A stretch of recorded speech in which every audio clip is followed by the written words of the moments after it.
Tuesday, January 6, 2014. This is Mercedes Diesel Guy, and this is my 1983 Mercedes 240 Diesel. Once again, picking up where I left off last night. As of last night, I have the front seats in the car. So tonight, my task is to find a place to stow all this stuff.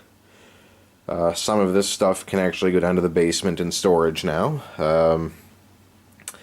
And once this area is cleared out, then I'm going to install the rear seat. So I'm going to get working now, and I'll show you what I have done at the end of the evening. Well, this is my stopping point for the night. This all took longer than I originally thought it would, but once again, same old story, a lot of little details happened. I cleaned everything out of the back seat area, and then I actually wiped down all the dust with some degreasing wipes. After that, I actually went to the basement and got, there's actually a piece of insulation.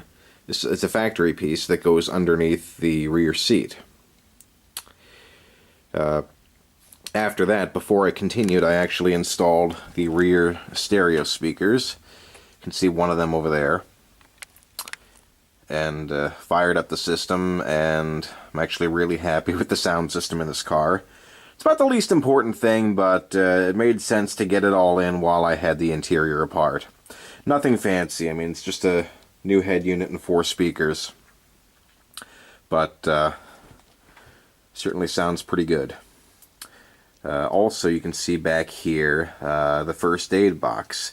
Now, this is the first aid box from the 79, but the plastic was all faded and discolored from the sun, and it absolutely didn't match the bamboo seats anymore.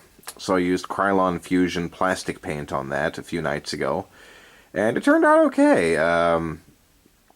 It actually, I mean, there's not a lot of colors to choose from in that stuff. This is a satin tan, which more or less matches the rear shelf carpeting right now, which, by the way, is actually severely faded from the original factory color, which probably would have been close to bamboo.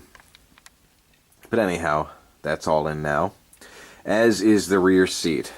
Once all of that was done, I put in the rear seat back, and once you hang it on the brackets up top, there's only three screws holding it in at the bottom.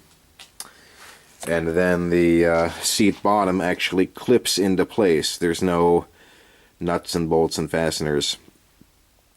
Once again, as with the front seats, I did give this a test sit, and boy oh boy am I happy with this. The only really obvious thing left to do is to install the door panels. Now I just want to give the central locking system one more test before I button up the doors, but that's basically the last thing there before putting on the door panels. And the door panels are about the last thing for the interior. So I'm rambling on. This is Mercedes Diesel Guy. Thanks for watching.